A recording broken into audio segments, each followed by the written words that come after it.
మహేష్ తలకిందులుగా తిప్పగానే ఆ ఫోటో ఆంజనేయులు బొమ్మ వచ్చింది. మళ్ళీ గిర్రును తిప్పాడు. తన చిత్రం వచ్చింది. ఒళ్ళంతా జలధరించింది. పిచ్చిపట్టినట్లు ఆ చిత్రాన్ని 5-6 సార్లు పైకి కిందకి వచ్చేటట్లు గిరగిరా తిప్పాడు. మబ్బులు విడిపోతున్నాయి. అతనిలో కొత్త జ్ఞానం ప్రవేశిస్తోంది. తెలియని సత్యాలు బోధపడుతున్నాయి. ఆ ఉప్పెనలో, ఆ ఉద్రేకంలో, ఆ సంతోషంలో, ఆ దుఃఖంలో, ఆ ఉక్కిరిబిక్కిరిలో, ఆ గుండె నలిపేయడంలో, ఆ బాధలో, ఆ విషాదంలో, ఆ మధురమైన అనుభూతుల త్రొక్కిసలాట్లో అతనికి భయమేసింది. అవును, భయం వేసింది. ఏం జరిగింది? అనుకున్నది, ఆశించినది జరగదని నిరాశ చేసుకున్నాడు. హఠాత్తుగా సంభవిస్తే? కుర్రాడు తట్టుకోలేకపోతున్నాడు. లేత హృదయం తల్లడిల్లిపోతున్నది. యువ హృదయం జల్లుమంటున్నది. తీరా దగ్గరకొచ్చేసరికి ఎక్కడా లేని సంకోచం ఆవరిస్తుంది. ఆమె ఎవరు? తానెవరు? ఒక్క సత్యం. తనకామె హృదయంలో చోటున్నదన్న ఈ ఒక్క సత్యం తప్ప ఇంకేమీ తెలీదు. ఎవరో, ఎక్కడిదో, సంభవమో అసంభవమో ఏమీ తెలియదు. ఆ భావోద్వేగాన్ని అతను భరించలేకపోయాడు. ఓ మూలనున్న తబలా మీద అతని దృష్టి పడింది. ఉపశాంతి కావాలనిపించింది. దగ్గరకు వెళ్ళి వాటిని యువతలకు జరుపుతూ ఉండడంతో వణికే చెయ్యి పట్టుజారి నేలమీద వాలింది. చురుక్కుమంది. పగిలిన గాజు పెంకు చేతికి గుచ్చుకొని బొటబొట నెత్తురు కారింది. కానీ అతను అదేమీ గమనించడం లేదు. తబలాలను యువతలకు జరుపుకొని వాటి ముందు కూర్చొని చేతులు కదిలించాడు. చేతులు ఊహకందని వేగంతో కదులుతున్నాయి. అతని హృదయ క్షేత్రంలో నిర్మించుకున్న నర్తకి ఊహారూపం నిజరూపమై, భ్రాంతి నిజమై కళ్ల ముందు నాట్యమాడుతుంది. అతని ఊహ, అతని స్వప్నం ఫలించినట్లు లీలగా, హొయలుగా, గల్లుగల్లుగా విశ్వమంతా వ్యాపిస్తున్నట్లు, సృష్టికి నిర్వచనం చెబుతున్నట్లు, ప్రకృతి రహస్యాల్ని మృదువుగా ఊదుతున్నట్లు వేళ్ళు కదులుతున్నాయి, పాదాలు నర్తిస్తున్నాయి. తదాత్మ్యత హద్దులు దాటిపోయి విహరిస్తోంది. చేతి నుండి బొటబొట రక్తపు చుక్కలు. పగిలిన గాజు పెంకుల మీద పాదాలు పడి కదిలి చిట్లి బొటబొట రక్తపు చుక్కలు. ఇద్దరికీ ఒళ్ళు తెలియడం లేదు. ఇద్దరికీ బాహ్యస్మృతి లేదు. ప్రపంచపు అంచున మేఘాల రథం మీద, సముద్ర కెరటాల మీద, గాలి తెరల మీద విహరిస్తున్నట్లు, తదాత్మ్యతతో కొట్టుకుపోతున్నట్లు పాదాల నుంచి రక్తం ఎక్కువై పాయాలుగా వ్యాపిస్తోంది. ఉన్నట్లుండి మహేష్ ఉలిక్కిపడ్డాడు. తన చేయి చూసుకున్నాడు. రక్తం. అటుకేసి చూశాడు. రక్తపు చారికలు. ఎక్కడ్నించో పాదాల నుంచి. ఎవరివి? చేతులు కదలికలు ఆగిపోయాయి. ఇది ఊహ కాదు. తాను ఇంతసేపు భ్రమిస్తున్నట్లు ఆమె ఊహారూపం కాదు. సాక్షాత్తు ప్రియా. ఎప్పుడొచ్చి, ఎప్పుడు కదిలి, ఎప్పుడు లీనమై? ప్రియా!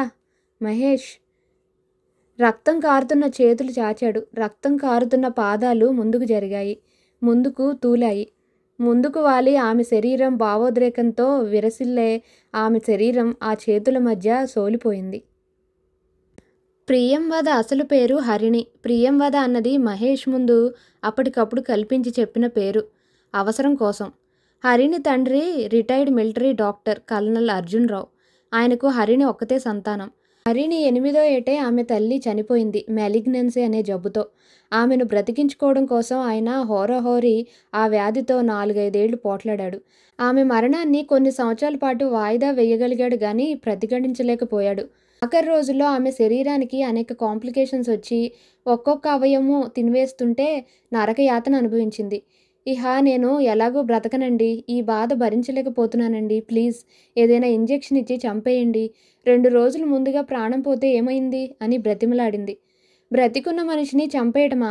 ఎంత ప్రాణం పోతుందని ముందుగా తెలిసినా? యుద్ధంలో తమ శత్రువుల్ని కాల్చిపారేస్తున్నప్పుడు క్షతగాత్రులైన శత్రువుల్ని హాస్పిటల్లో చేర్చాక వాళ్ళ ప్రాణాలు కాపాడటానికి విశ్వప్రయత్నం చేసేవాడు. విధి నిర్వహణలో ఏనాడూ అలక్ష్యం చేయలేదు. శత్రు సైనికుల్ని కూడా ఎంతో ప్రేమగా పలకరించేవాడు. పేషెంట్ను పేషెంట్గానే చూసి ప్రాణమివ్వడానికి ప్రయత్నించేవాడు గాని ఇతడు మిత్రుడా లేక శత్రువా అన్న ఆలోచనే అసలు వచ్చేది కాదు.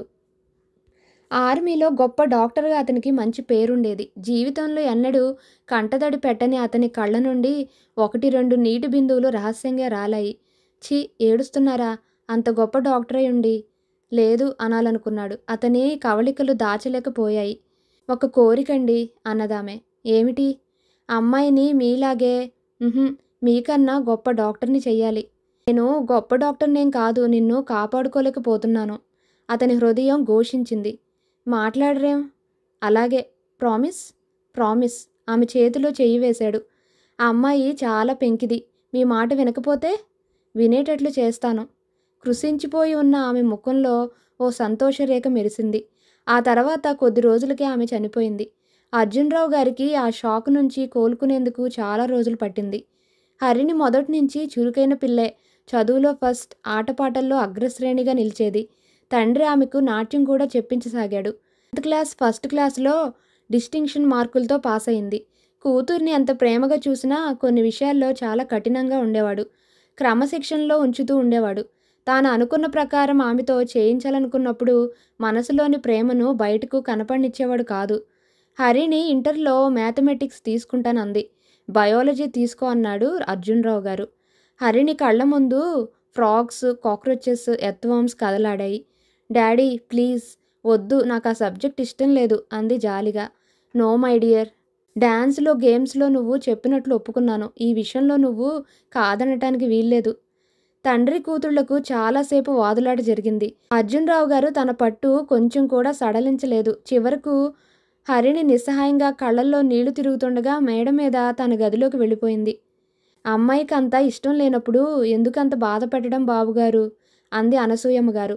ఆమె ప్రపంచంలో ఎవరూ లేక అర్జున్రావు గారి భార్య వ్యాధిగ్రస్తురాలైనప్పటి నుంచి ఆ ఇంటిని కనిపెట్టుకొని ఉంటున్న వృద్ధురాలు. హరిణి ఆలన పాలన ఆమె చూస్తూ ఉంటుంది. కొన్ని విషయాల్లో పిల్లలు తప్పొప్పులు తెలుసుకోలేరు అనసూయమ్మ గారు. మనం కఠినంగా ఉన్నట్లు కనిపించినా వాళ్ళ జీవితాలు తీర్చిదిద్దవలసిన బాధ్యత మనకుంది అన్నాడు అర్జున్రావు గారు. 2-3 రోజులు పోయాక హరిణి బయాలజీ గ్రూప్ తీసుకునేందుకు అంగీకరించింది. విధి లేక. 2 ఏళ్లు ఏ గొడవలు లేకుండా జరిగిపోయాయి. సహజంగా చాలా చురుకైన పిల్ల కాబట్టి ఇంటర్ ఫస్ట్ క్లాస్లో పాస్ అయింది. అది చాలా మంచి మార్కులతో. మళ్ళీ తండ్రి కూతుళ్ల మధ్య యుద్ధం ప్రారంభమైంది. నువ్వు మెడికల్ ఎంట్రన్స్కి ప్రిపేర్ అవ్వాలి అన్నాడు అర్జున్రావు గారు. డెడ్ బాడీసు, ఇంజెక్షన్లు, ఆపరేషన్లు హరిణికి కడుపులో దేవినట్లయింది. సారీ డాడీ, నేను మెడికల్ ఎంట్రన్స్ రాయను అంది. నువ్వు ఆ మాట అంటావని నాకు తెలుసు, కానీ ఈ విషయంలో నువ్వు నా మాట అంగీకరించి తీరాలి అన్నాడాయన. ఆయన మాటల్లోని పట్టుదలకు హరిణి కొంచెం భయపడింది. ఒకవేళ నేను లాంఛనప్రాయంగా ఎపీర్ అయ్యి ఎగ్జామ్ సరిగ్గా రాయకపోతే అని అడిగింది. నా శిక్షణలో పెరిగిన పిల్లగా నీ మనస్సులోని అభిప్రాయాన్ని నిర్భయంగా వ్యక్తం చేయడం నీకు వస్తే వచ్చు, కానీ అంత చౌకబారు పనులు చెయ్యవని నాకు తెలుసు. పోనీ ఎంత కష్టపడి చదివినా నాకు సీట్ రాకపోతే 1,00,000-1,50,000 రూపాయలు వెచ్చించైనా డొనేషన్ కట్టి ఎక్కడో అక్కడ నీకు సీట్ సంపాదిస్తాను. తండ్రి కూతుళ్ళు ఇద్దరూ తీవ్రంగా వాదించుకున్నారు. ఈసారి హరిణి రాజీ పడదలుచుకోలేదు. తన జీవితాన్ని తేలిగ్గా ఆడుతూ పాడుతూ ఎక్కువ బరువు బాధ్యతలు లేకుండా గడిపేయాలని ఆమె ఆకాంక్ష. డాక్టర్ వృత్తే స్వీకరిస్తే ఒక బాధ్యతకు అమ్ముడైపోయినట్లు. టైము తన ఆధీనంలో లేకుండా కేవలం ఇతరుల కోసం గడుపుతున్నట్లు ఆ వృత్తికి అంకితమైపోయి జీవించడం ఆమెకి ఇష్టం లేదు. తండ్రి కూతుళ్ళ మధ్య ఘర్షణ పెరిగింది. ఎవరూ దిగి రావడం లేదు. చివరకు అర్జున్రావు గారికి కోపం వచ్చి అల్టిమేటం ఇచ్చేశాడు. హరిణికి అంతకన్నా కోపం వచ్చింది. తన బాధ చెప్పుకునేందుకు తల్లుంటే ఆ కోపంలో ఆమె తలుపులు బిడాయించుకొని వెక్కి వెక్కి ఏడ్చింది. బయటకు ఎంత చిలిపిగా కనిపిస్తుందో ఆమెకు అంత పట్టుదల, ఆవేశం ఉన్నాయి. ఆ ఉద్రేకంలో ఏం చేస్తున్నది తెలుసుకోకుండా బ్రీఫ్ కేసులో కొద్దిగా సామాన్ సర్దుకొని రాత్రికి రాత్రి రహస్యంగా ఇంట్లోంచి బయటకొచ్చి ఊరు విడిచిపెట్టింది. చూశారా బాబుగారు, మీ ఇద్దరి పంతాల వల్ల చివరకు ఏ పరిణామానికి వచ్చిందో అంది అనసూయమ్మ గారు కళ్ళనీళ్ళు పెట్టుకుంటూ. అర్జున్రావు గారు మాట్లాడలేదు. లోపల ఊహించని ఈ సంఘటన ప్రేవుల్ని తొలిచేస్తున్న బయటకు బింకంగా ఉన్నాడు. ఎండ కన్నెరుగని పిల్ల క్షణం అన్నం తినడం ఆలస్యమైతే ఆకలికి తట్టుకోలేకపోయేది. ఏం ఇబ్బందులు పడుతుందో ఏమో. అర్జున్రావు గారు తొణక్కుండా అలాగే కూర్చున్నాడు. కొంపదీసి ఏ అగాత్యమైనా. అనసూయమ్మ గారు అన్నాడు అర్జున్రావు గారు దృఢస్వరంతో. హరిణి నా కూతురు. డి అంటే డి అంటుంది కానీ పిరికిదానిలా అఘాయిత్యాలు చేయదు. రోజులు గడిచిపోతున్నాయి. అర్జున్రావు గారు సరిగ్గా అన్నం తినడం మానేశారు. రాత్రిళ్ళు నిద్ర పట్టడం లేదు. ఎక్కడుంది, ఏం చేస్తుంది, పోనీ పేపర్లో వేయిస్తే అని సలహా చెప్పింది అనసూయమ్మ గారు ఒకరోజు. ఏ ఉంచి నాకు ఇలాంటి సలహాలు చెప్పకండి. ఇది తండ్రి కూతుళ్ళ మధ్య ప్రచ్ఛన్న యుద్ధం. నేను ఓడిపోతే నాకు నామోషి కాదు, తన భవిష్యత్తుకు దెబ్బ. తన పంతం మీద ఎన్నాళ్ళు ఉండగలదో చూస్తాను. సారీ, మిమ్మల్ని మోసం చేశాను అంది హరిణి. ఆమె కళ్ళ నిండా నీళ్లు నిండి ఉన్నాయి ఆ పరిస్థితుల్లో. చాలా అందమైన మోసం అన్నాడు మహేష్ పెదవుల మీద చిరునవ్వుతో. కోపం వచ్చిందా అంది వేళ్లతో అతని జుట్టు సవరిస్తూ. కొంచెం. కోపం పోవాలంటే ఏం చెయ్యాలి? మొరటుగా చెప్పనా, మృదువుగా చెప్పనా? ముద్దు ముద్దుగా చెప్పు. ఆమె 2 భుజాల మీద చేతులు వేసి ముఖంలోకి చూసి ఇక్కడి నుంచి వెళ్ళొద్దు అన్నాడు. అమ్మో అంది హరిణి. ఆమె ఇంటిని విడిచిపెట్టొచ్చి నెల రోజులు దాటిపోయింది. డాడీ పదే పదే గుర్తుకొస్తున్నాడు. పాపం ఎలా ఉన్నాడో. ఆయనంటే తనకు ప్రాణం, తనంటే ఆయనకి. వెళ్ళి మళ్ళీ తొందరలో వచ్చేస్తాను. ఎలా? కష్టపడి చదివి ఎంట్రన్స్ రాసి మెడిసిన్లో సీట్ సంపాదిస్తాను. నీకు మెడిసిన్ అంటే ఇష్టం లేదన్నావుగా? లేదు మరి? మీకోసం. సీట్ రాకపోతే? హరిణి నవ్వింది. నా పట్టుదల మీకు తెలీదు. ఒక విషయం అనుకున్నానంటే సాధించి తీరవలసిందే. ఒకవేళ సీటు ఇక్కడే రాకుండా ఇతర మెడికల్ కాలేజీల్లో వస్తే? ఎలాగో అలా ట్రాన్స్ఫర్ చేయించుకుంటాను. నిజంగా? తిరిగి వస్తావు కదూ? అతని గొంతు వణికింది. రాకుండా ఉండలేను. మీకోసం కాదు, నా కోసం. ప్రామిస్? ప్రామిస్. చేతిలో చెయ్యి వేసింది. సునందని కలిసింది. Sunanda, I'm very very sorry. Congratulate you అంది సునంద. ఆమె ముఖంలో కానీ మాటల్లో కానీ ద్వేషభావం లేదు. కోపం వచ్చిందా? లేదు, నన్ను నేను సరిదిద్దుకున్నాను. నిర్మలంగా నిష్కల్మషంగా నవ్వింది. హరిణి ఆమె హృదయం అర్థం చేసుకుంది. ఆప్యాయంగా ఆమె చేతిని పట్టుకొని నొక్కుతూ నన్ను మర్చిపోవు కదూ అంది. ఎలా మర్చిపోతాను? ఇక్కడే వచ్చి ఎప్పుడూ కళ్ళెదురుగా కనిపిస్తూనే ఉంటావుగా. సునంద గొంతులో నువ్వు అనుకున్నది సాధించగలవు అన్న నమ్మకం ధ్వనించింది. నాడు ఉదయం మహేష్, సునంద కలిసి హరిణిని రైలెక్కించారు. ప్రియా అని పిలవబోయాడు. గొంతులో ఏదో అడ్డుపడినట్లయింది. హరిణి అనబోయాడు. పెదవుల వెనకే ఆగిపోయింది. అలాగే ఆమె మహేష్ అనబోయింది. బయటకు వినబడలేదు. బావా అని పిలవబోయింది. గొంతు మోగబోయింది. కళ్ళు తడిశాయి. రైలు వెళ్ళిపోయింది. రా మహేష్, ఇంటికేగా అంది సునంద బయటకొచ్చాక కారు ఫ్రంట్ డోర్ తెరుస్తూ. ఈసారి అతను కాదనలేదు. కారెక్కి మౌనంగా కూర్చున్నాడు. సునందకు తనకు మధ్య ప్రమేయం లేకుండా జరిగిన కథ అతనికి తెలియదు. కారు కదిలింది. అర్జున్ రావు గారు గదిలో ఒంటరిగా కూర్చొని ఉన్నాడు. టీపాయ్ మీద చల్లారిపోయిన టీ ఉన్న కప్పు, సగం సగం తిరగేసి పడేసిన పత్రికలు, చేతిలో ఆరిపోయిన పైపు. తలుపు దగ్గర ఏదో నీడ కదిలినట్లయింది. తలెత్తి చూసి పులకించినట్లయ్యాడు. ఎవరికోసం నిద్రాహారాలు మాని 4 రోజులు బట్టి కలవరిస్తున్నాడో ఆ హరిణి, తన కూతురు, తన గారాల పట్టి. ఒక్క ఉదుటిన కుర్చీలోంచి లేవబోయి అంతలోనే తమాయించుకొని, ఓహో వచ్చావన్నమాట అన్నాడు. ఆమె గుమ్మం దగ్గరే నిలబడి తండ్రి వంక చూస్తోంది. ఎంత చిక్కిపోయాడు, ఎంత దిగులు ఆ మొహంలో. కళ్ళు చెమ్మగిల్లాయి. డాడీ అంటూ వెళ్ళి ఆయన చేతుల్లో వాలిపోదామనుకుంది. కానీ నిగ్రహించుకుంది. వచ్చాను అంది బెంకంగా. ఎంత చిక్కిపోయింది పిచ్చినాన్న. ఆ చిలిపితనం అంతా ఏమైంది? కళ్ళల్లో కాంతంతా ఏమైపోయింది? దగ్గరకు రామ్మా, ఇలా నా దగ్గర కూర్చో అందామనుకున్నాడు. కానీ అనలేదు. మెడికల్ ఎంట్రన్స్ రాసే విషయం ఏం నిర్ణయించుకున్నావు అన్నాడు గంభీరంగా. రాస్తాను అని అక్కడ నిల్చోకుండా మెట్లెక్కి మేడ మీద తన గదిలోకి వెళ్ళిపోయింది. ఆ తర్వాత జరిగిన సంఘటనలన్నీ చకచకా జరిగిపోయాయి. హరిణి మెడికల్ ఎంట్రన్స్కు అప్లై చేసి అహోరాత్రులు చదివింది. కోచింగ్ కూడా తీసుకుంది. 2-3 దగ్గర విడివిడిగా కోచింగ్ తీసుకుంది. ఈ లోపల మహేష్ వారానికి 2-3 చొప్పున ఉత్తరాలు రాస్తూనే ఉన్నాడు. ఆమె ఆ ఉత్తరాలు కవర్లు కూడా చించేది కాదు. తీసి చదివితే మనసు స్వాధీనం తప్పిపోతుందని భయం. కవరు రాగానే ముద్దు పెట్టుకొని భద్రంగా షోకేసులో దాచుకునేది. మళ్ళీ పుస్తకాలు చదువు. ఎంట్రన్స్కు కొన్ని వేల మంది హాజరవుతారని, సెలెక్ట్ అవడం అంత తేలిక కాదని ఆమెకు తెలుసు. అందుకని ఏకాగ్రత చెదరకుండా చూసుకుంది. ఎగ్జామినేషన్ సెంటర్ గుంటూరులో అప్లై చేసుకుంది. ఎంట్రన్స్ పరీక్ష రోజున పొద్దుటే వచ్చి తలుపు తట్టిన హరిణిని చూసి, ఏమ్మా నా లెటర్స్కు జవాబివ్వలేదు గాని అసలు మీ అమ్మాయిలు అంటూ కోపాన్ని ప్రదర్శించబోయాడు మహేష్. అమాంతం అతని మీదకు దూకి గట్టిగా పెనవేసుకుపోవాలనుకుంది. కానీ పక్కన చంద్రం ఉండడం చూసి తమాయించుకుంది.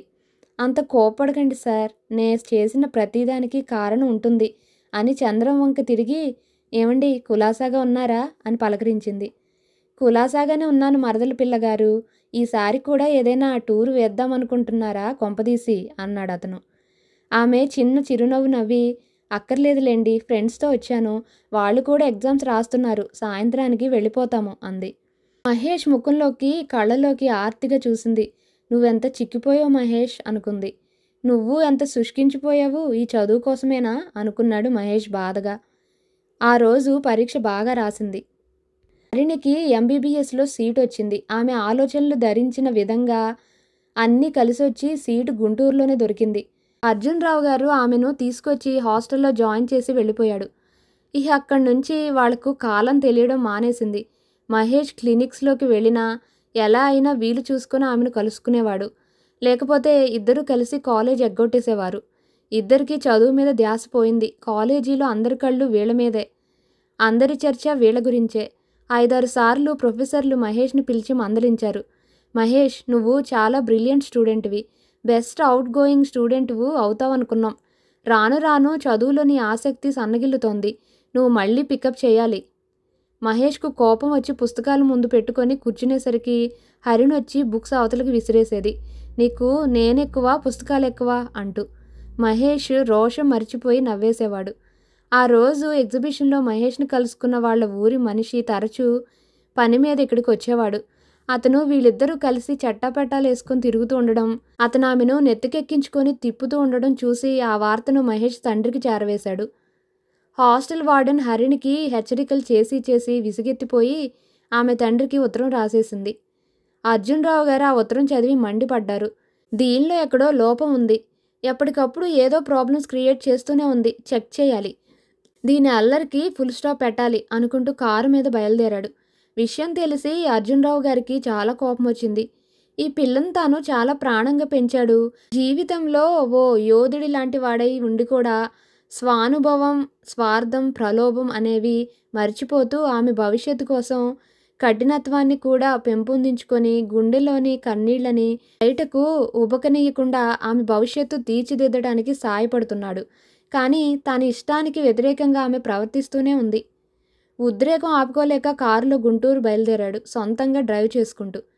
అక్కడికి చేరుకునేసరికి కనుచీకటి పడింది. హఠాత్తుగా ప్రత్యక్షమైన తండ్రిని చూసి హరిణి విస్తుపోయింది. ఏదో జరిగి ఉంటుందని ఊహించింది. హాయ్ డాడీ, ఎప్పుడొచ్చావు అంది పెదవుల మీదకి నవ్వు తెచ్చుకుంటూ. హాయ్ లేదు, గీ లేదు, నే విన్నది నిజమేనా అని అడిగాడు అర్జున్రావు సూటిగా. దేని గురించి డాడీ నువ్వు విన్నది? నీ ప్రేమ వ్యవహారం గురించి.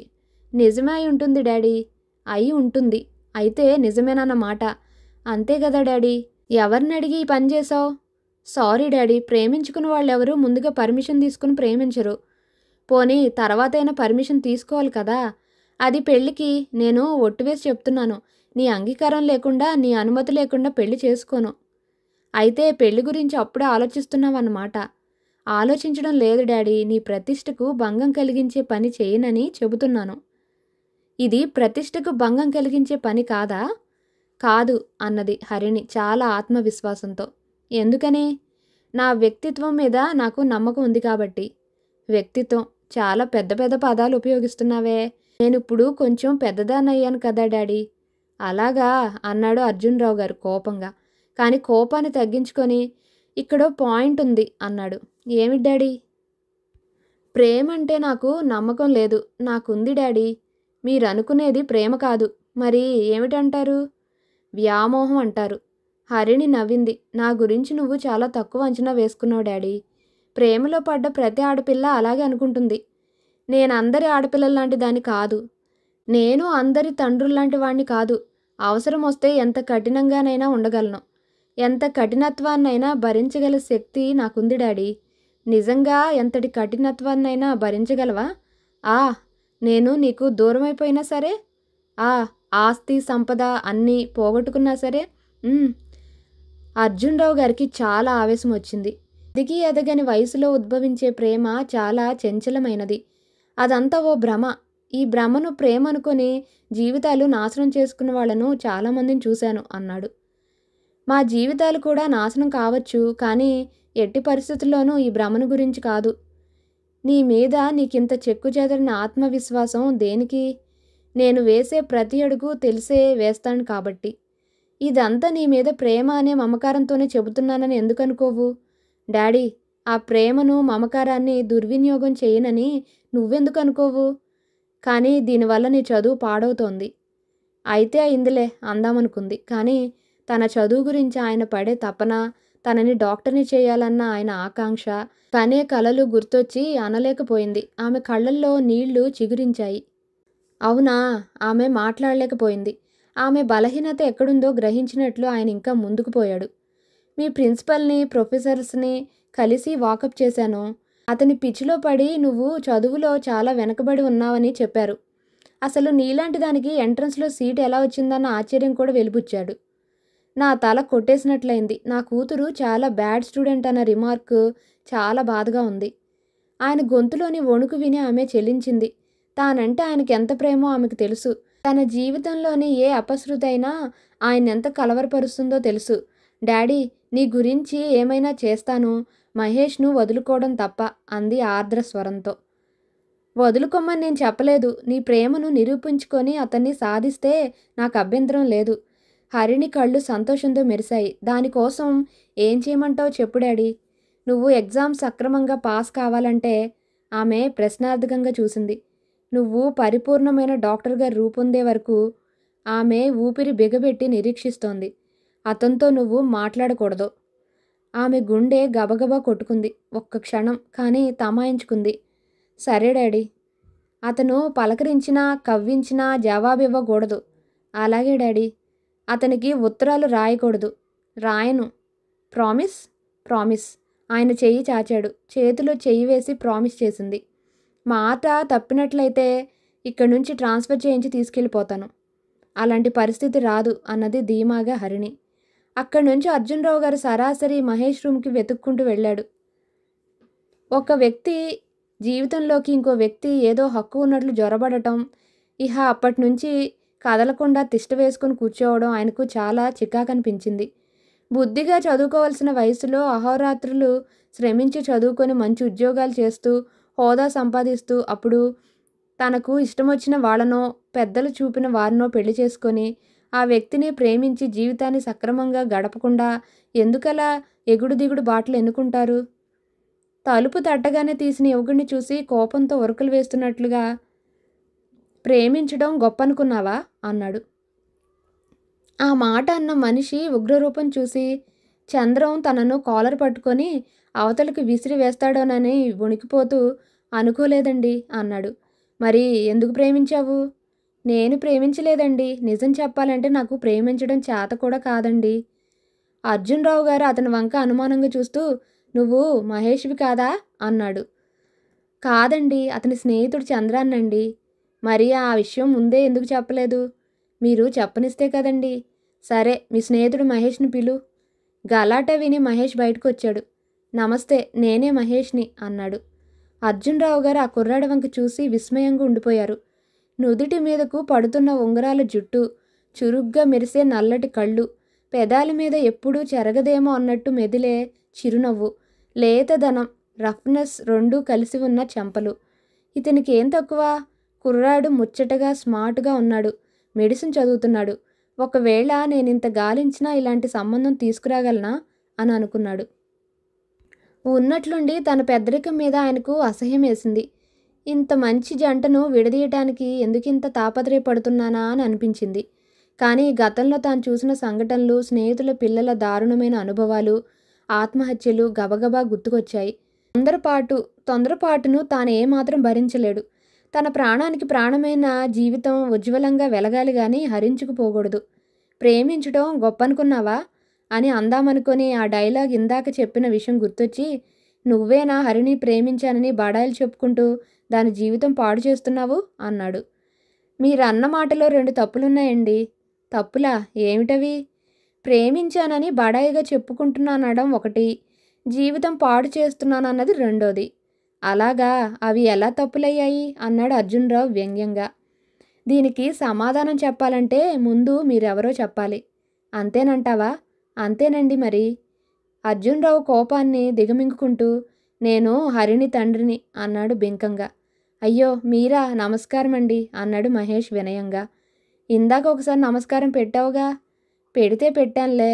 హరిణి తండ్రిగారని తెలిసాక ఎన్నిసార్లైనా పెట్టొచ్చు. ఆ మాటకొస్తే పెద్దవాళ్ళంటే నాకు చాలా గౌరవం అండి. మన తెలుగు సాంప్రదాయంలో లేదని సిగ్గుపడతాను కానీ లేకపోతే పాదధూళి తీసుకోవడం నాకు చాలా ఇష్టమండి.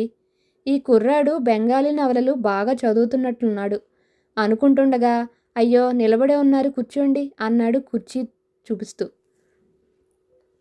అర్జున్‌రావు కాళ్ళు బలహీనంగా ఉన్న ఆ కుర్చీ వంక అనుమానంగా చూసి తేలిగ్గా కూర్చోబోతుండగా, ఆగండి ఆగండి అని పక్కనున్న ఓ పాత తువాలు తీసుకొని, దుమ్ముందండి పెద్దవారు కదండి, దానికి తోడు ఎలర్జీ అవి ఉంటే తుమ్ములు అవి వస్తాయండి అన్నాడు.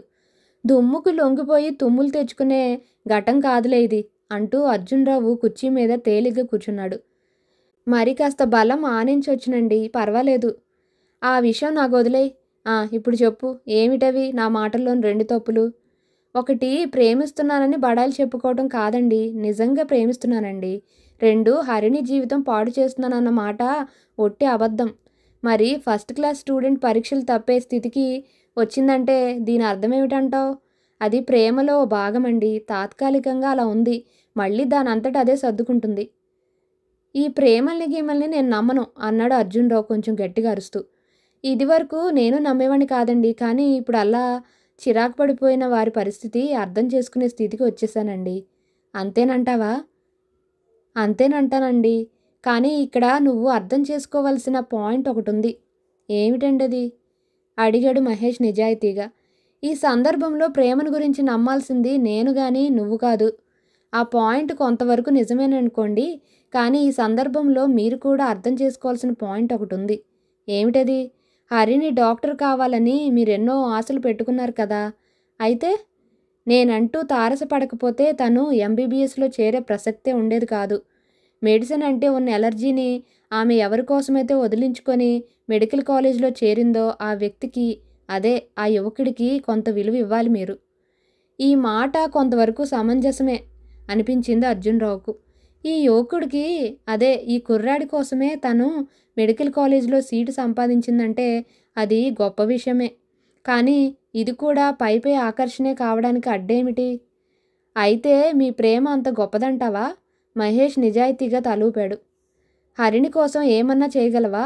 నదిలోకి దూకడం, కొండ మీద నుంచి కింద పడటం లాంటి పిచ్చి పనులు చేయమంటే చేయలేను కానండి. ఉదాత్తమైనవి ఏమైనా చేసేయగలనండి. నదిలోకి దూకటం, కొండ మీద నుంచి కింద పడటం నాకు అసహ్యం. ఉదాత్తమైనవే. తనను నువ్వు కలుసుకోకూడదు. తనతో మాట్లాడకూడదు. ఈ పరీక్ష బాగానే ఉంది కానివ్వండి, కొన్నాళ్ల వరకైతే భరిస్తానండి. శాశ్వతంగా ఈ 2 చేయాలంటే అసలు ప్రేమించడం దేనికండి? శాశ్వతంగా అని నేను అనడం లేదు. మీ చదువులు నువ్వు ఎట్లా అయినా పాస్ అయిపోతావులే. తన చదువు పూర్తయ్యేదాకా తనని నువ్వు కలుసుకోకూడదు. ఓస్ ఇంతే కదండి. ఆ మాత్రం ఓర్చుకుంటానండి. ఎందుకంటే హరిని బాగా చదువుకోవడం నాకు ఇష్టం. ఎంబీబీఎస్ పూర్తయ్యేదాకేనా? ఆ తర్వాత ఎండీ, ఎంఎస్ అంటూ పొడిగిస్తారా? అబ్బే అంత పొడిగించనులే. ఎంబీబీఎస్ అయితే ఆయన వాక్యం పూర్తి చేయలేకపోయాడు. మనసులోంచి ఉబుకుతోన్న బాధ గొంతుకు అడ్డుపడి మాటను పైకి రానివ్వలేదు. మహేష్ ఆయన ముఖంలోకి చూశాడు. ఆ కళ్ళలోని భావం, వేదన అతనికి అర్థమైంది. పిల్లల భవిష్యత్తు మీద పెద్దవాళ్లు పెట్టుకునే ఆశలు, నమ్మకాలు అతనికి తెలుసు. ఆ సమయంలో అతన్ని చూస్తే అతనికి చాలా జాలి, బాధ కలిగాయి. తను పెద్దవాడయ్యి తనకు పిల్లలు పుట్టి వాళ్ళు ఇలా చేస్తే తాను మాత్రం భరించగలడా అన్నంత దూరంలో ఆలోచించాడు. ఆయన్ని దగ్గరకు తీసుకొని ఓదార్చాలనిపించింది. నేనాడిన మాట తప్పను. హరిణి ఫైనల్ ఇయర్ పరీక్షలు పూర్తయ్యేదాకా తనతో పలకను అన్నాడు అభయమిస్తున్నట్లుగా. అర్జున్‌రావు ఆ కుర్రాడి వంక ఆప్యాయంగా చూశాడు. అతనంటే ఎంతో గౌరవం కలిగింది. అన్నమాట నిలుపుకుంటే ఆ కుర్రాడికి హరిణిచ్చి పెళ్లి చేయాలని నిశ్చయించుకున్నాడు. అప్పటికి హరిణి మనసు మారకుండా ఉంటే. మాట ఇవ్వడమైతే తేలిగ్గా ఇచ్చాడు గాని ఆచరణలో అది ఎంత కష్టసాధ్యమైన విషయమో క్రమక్రమంగా తెలుసుకుంటున్నాడు మహేష్. ఒకరోజు, 2 రోజులు కాదు, ఇంచుమించు 3 సంవత్సరాలు.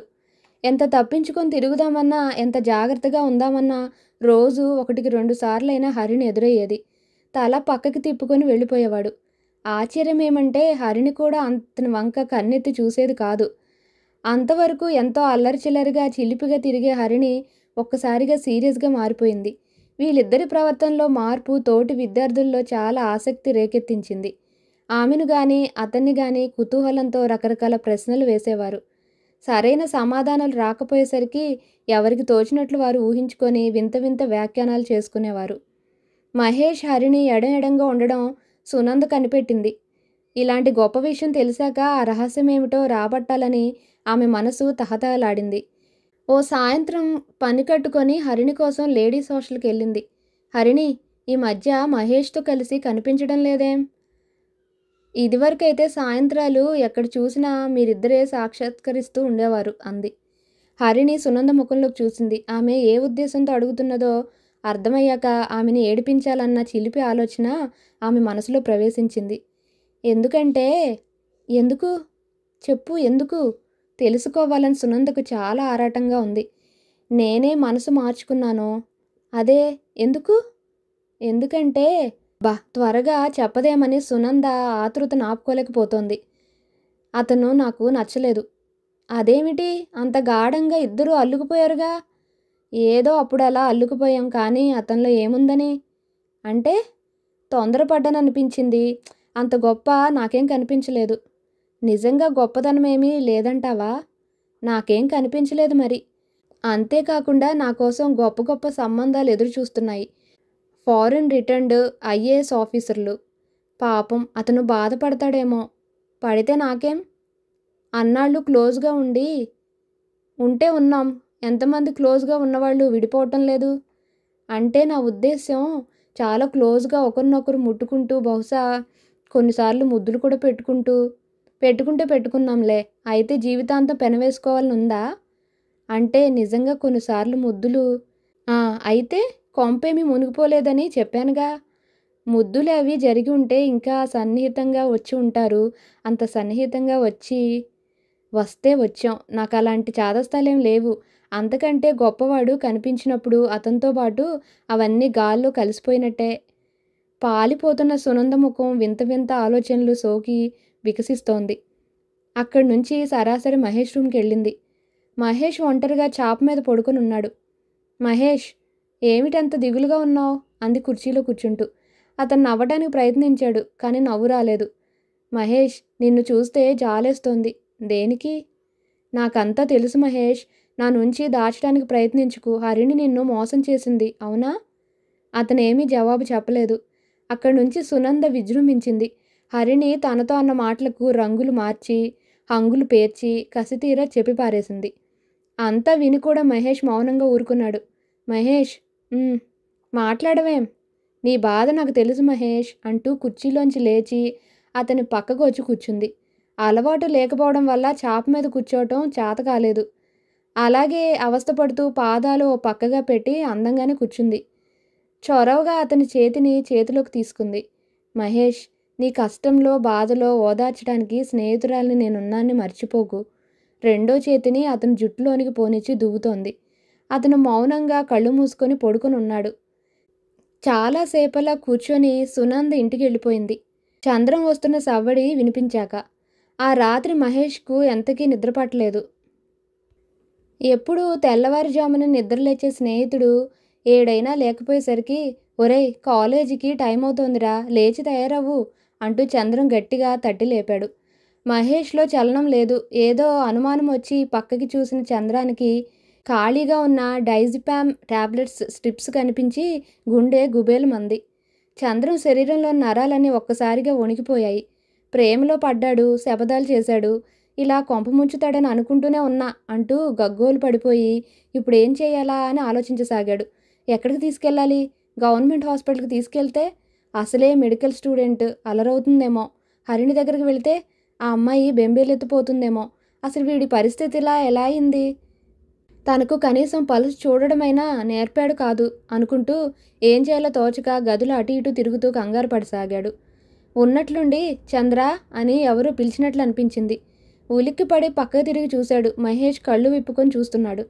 ఒరేయ్ అని ఒక గావుకేక ఆనందంతో పెట్టి ముందుకు ఉరకబోయి అంతలోనే ఏదో అనుమానం తోచి ఆగిపోయి కళ్ళు పెద్దవి చేసి చూడసాగాడు. ఏమిట్రా అలా అనుమానంగా చూస్తున్నావు? పిలిచింది నేనేరా. నువ్వేనా? ఏమిట్రా అలా హడలిపోతున్నావు? ఎప్పుడూ చంద్రం అని పిలిచేవాడివి, చంద్ర అని పిలుస్తున్నావు. అలా పిలిచానా? అయితే ఏమిటి? గుత్తులు నిద్రబిడలు మింగావు. ఇప్పుడేమో పేరు కొత్త రకంగా పిలుస్తున్నావు. అసలు నువ్వు ఏరా చచ్చిపోయి దెయ్యం మాట్లాడుతుందనుకుంటున్నావా? అంటూ మహేష్ కోపంగా లేచి కూర్చున్నాడు. చంద్రం ఆశ్చర్యంగా చూస్తున్నాడు. మత్తు మగత వగైరాలేమీ లేకుండా మహేష్ యాక్టివ్గా దృఢంగా కనిపిస్తున్నాడు. ఒరేయ్, నువ్వు ఆ టాబ్లెట్స్ మింగలేదా? మింగాను. మనసు బాగుండక మింగాను. ఎందుకు నిద్రపట్టకపోతే మింగాను. అంతేగాని ఒరేయ్ చంద్ర, చచ్చిపోవడం కోసం కాదురా. అసలు ఐ హేట్ ఇట్. బలవంతంగా చచ్చిపోవడాన్ని నేను అసహించుకుంటాను, తీవ్రంగా వ్యతిరేకిస్తాను. మనసు బాగుండకపోవడం చంద్రానికి అర్థమైంది. మహేష్ మీద ఎనలేని జాలి కూడా పుట్టుకొచ్చింది. అందుకే చెప్పాను ఆ రోజు. ఇప్పుడు చూడిహ, నిద్ర మాత్రలు, సిగరెట్లు, బ్రాందీ తాగడం. చిచి, నేను సిగరెట్లు, మందు కొట్టడం లాంటివేమీ చేయను. నిద్ర మాత్రలు వేసుకొని పడుకుంటాను అంతే. అవి కూడా ఎక్కువైతే ప్రమాదం రా. అంత ప్రమాదం ముంచుకొచ్చేటంతా వేసుకోనరా. నేను కాబోయే డాక్టర్ని. ఎన్నెన్ని వేసుకుంటే ఏం జరుగుతుందో నాకు తెలుసు. కాబోయే డాక్టర్వే కానీ ఇలా టాబ్లెట్లకు అలవాటు పడితే నిద్రలో పడి పరీక్షలు పాస్ కాలేక ఎప్పటికీ డాక్టరు కాకపోతే ఎప్పటికీ హరిణి నీకు దక్కదు. అవునా అన్నాడు మహేష్ దిగులుగా. అది ఒప్పందం. మరి హరిణిని చూడకుండా ఉండలేకపోతున్నాను. ఆ సంగతి ముందు తెలుసుకుని ఉండాల్సింది. ఇలాంటివి ముందు తెలియవు. ఆ మాట నిజమేలే అని ఒప్పుకున్నాడు చంద్రం. నేను హరిణితో మాట్లాడాలి. కుదరదు, ఉండలేకపోతున్నాను రా. మహేష్ ఆ రోజు కాలేజీకి వెళ్ళలేకపోయాడు. చంద్రం అతన్ని జాగ్రత్తగా గమనిస్తున్నాడు. ఇన్నేళ్ల సహచర్యంలో స్నేహితుడు కాలేజీ మానేయటం ఎప్పుడూ చూడలేదు. అతన్ని చూస్తే చాలా దిగులుగా ఉంటుంది. మునుపటి కన్నా చిక్కిపోయాడు. సరిగ్గా తిండి కూడా తినడం లేదు. 2 రోజుల పాటు ఆలోచించాక చంద్రానికి ఓ ఉపాయం తట్టింది. అతను పనిచేస్తున్న ఫోటో స్టూడియో అన్ని విధాలా పుంజుకొని ఇప్పుడు చాలా మంచి స్థితిలో ఉంది. ఈ మధ్య టీవీలు, వీడియోలు వచ్చాక వాళ్ళ స్టూడియోకి గిరాకీ బాగా పెరిగింది. చంద్రం మీద అతని యజమానికి బాగా ఆదరణ, నమ్మకం ఏర్పడి వీడియోతో అవసరమున్న ప్రతి కార్యక్రమానికి అతన్ని పంపించేవాడు. పెళ్ళిళ్ళ సీజన్లో అసలు చంద్రానికి ఊపిరాడేది కాదు. ఆ సాయంత్రం త్వరగా తెములు, నీట్గా డ్రెస్ చేసుకో అంటూ హడావిడి చేసేశాడు. ఎక్కడికురా, చెబుతారా? త్వరగా బయలుదేరు. మహేష్కు అర్థం కాకపోయినా ట్రిమ్గా డ్రెస్ చేసుకొని చంద్రం వెంట బయలుదేరాడు. చంద్రం అతన్ని స్టూడియోకి తీసుకెళ్లాడు. లోపలికి వెళ్ళాక రూమ్ తలుపులు వేసేసి వీడియో కెమెరా అతని ముందు పెట్టి యాంగిల్ వగేరా అడ్జస్ట్ చేసుకొని లైట్లు ఫోకస్ చేసి మాట్లాడు అన్నాడు. ఏమిట్రా ఇదంతా? ఎవరితో మాట్లాడాలి? హరిణితో. హరిణి ఎక్కడుందిరా? ఒరేయ్, నిన్నిప్పుడు డైలాగ్స్తో సహా వీడియోలో చిత్రీకరించబోతున్నాను. హరిణి నీ ముందు ఉందనుకొని మాట్లాడేయి. నీ మనసులోని బాధనంతా అందమైన భాషలో వెళ్ళగక్కే. ఎందుకంటే భాష బాగుండకపోతే వినడానికి బాగుండదు. నీ వేదనంతా హరిణికి దృశ్య రూపంలో ప్రదర్శిస్తాను. తిరిగి ఆమె జవాబు అనేక భంగిమల్లో నీకు ప్రదర్శిస్తాను. ఈ ఐడియా మహేష్కు గొప్పగా నచ్చింది. గొంతు సరిచేసుకొని హరిణి అంటూ డైలాగ్ చెప్పబోయాడు. కుదరలేదు. ఎదురుగా చంద్రం ఉండడంతో సిగ్గనిపించింది. ఒరే, నేనొక్కడనే ఉంటే గాని భావాలు బయటకు రావడం లేదురా. నన్ను ఒంటరిగా వదిలేసి నువ్వు బయటికెళ్ళు. నేను లేకపోతే కెమెరా ఆపరేట్ చేసేదెవర్రా? అప్పుడప్పుడు ఎఫెక్ట్స్ కోసం యాంగిల్స్ మారుస్తూ ఉండాలి. యాంగిల్స్ అవేం వద్దు కానీ లైటు డైరెక్ట్గా మొహం మీద పడకుండా అడ్జస్ట్ చేసి వెళ్ళిపో. నేను మాత్రం ఒంటరిగా ఉండాలి. చంద్రం అతని బాధ అర్థం చేసుకొని కెమెరా అడ్జస్ట్ చేసి తలుపులు మూసి బయటకు వెళ్ళిపోయాడు.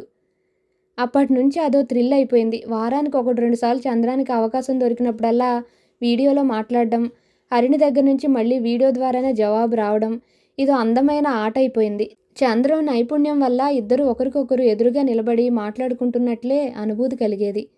ప్రశ్న, జవాబు, స్వాగతాలు, గుసగుసలు, జీవితంలో మళ్ళీ వేగం పుంజుకున్నట్లయింది. తాత్కాలికంగా ఏర్పడిన విషాద ఛాయలు తొలగిపోయాయి. మహేష్ శ్రద్ధగా చదువుకోగలిగాడు. ఓ సాయంత్రం సునంద వచ్చింది. మహేష్ పుస్తకాల్లో లీనమై ఉన్నాడు. మహేష్ అతను తలెత్తి చూశాడు. సునంద చాలా దిగులుగా కనపడింది. జుట్టు వదులుగా ఉండి కళ్ళ మీదకు పడుతూ ఆ దిగుల్లో చాలా అందంగా కనిపించింది. మహేష్, నేను పెళ్లి చేసుకోబోతున్నాను. కంగ్రాట్స్. 2-3 సంవత్సరాల్లో సునంద ఎన్నోసార్లు అతన్ని కలుసుకుంది. హరిణికి దూరంగా ఉండడం వల్ల తన పట్ల ఎంతో ప్రసన్నత ఏర్పడుతుందేమోనని ఎంతో ఆశపడింది. కానీ నిజం అర్థమయ్యాక ఆ ఆశ వదిలేసుకుంది. అనుకున్నవారు కాకపోయినా ఎవరో ఒకరు. అలా అనుకు సునంద. పెళ్ళి అనేది జీవితంలో ఒక అద్భుతమైన సంఘటన. దానికి ఎంతో విలువ ఇవ్వాల్సిన అవసరం ఉంది. అది కొందరు విషయాల్లోనే మహేష్. ఆ అదృష్టం అందరికీ రాదు. అతను ఏం చేస్తాడు? పెద్ద బిజినెస్ మ్యాగ్నెట్. ఇంకేం? డబ్బుంటే అన్ని అసంతృప్తులు తొలగిపోతాయి. అందులో ఉన్న సాధక బాధకాలేమిటో, టెన్షన్ ఏమిటో డబ్బున్న వాళ్ళకే తెలుస్తుంది. కావచ్చు అన్నాడు మహేష్ ఒప్పుకుంటూ. చాలాసేపు ఇద్దరు మౌనంగా కూర్చొని ఉన్నారు. మహేష్ మెడిసిన్ టెక్స్ట్ బుక్లోని పేజీల వంక చూస్తూ స్తబ్దుగా ఉండిపోయాడు. గుండెల్ని తొలిచే ఆ నిశ్శబ్దంలో చిన్న సవ్వడి. మహేష్ తలెత్తి చూసేసరికి సునంద ఏడుస్తోంది. అతని కడుపు తరుక్కుపోయినట్లయింది. ఆమె చేతిని తన చేతిలోకి తీసుకొని, ఏమిటి సునంద అన్నాడు. మహేష్, నేను నిండు జీవితంలోకి ప్రవేశించబోతున్నాను. సునంద నిన్ను హఠాత్తుగా అతని గుండెల మీదకు ఒరిగి ఇంకా ఏడుస్తోంది. జాలిగా ఆమె కన్నీళ్లు తుడిచాడు. ఆ చేతిని అలా ఆబగా పట్టుకొని ముఖం పైకెత్తింది. ఒక్కసారి, వద్దు సునంద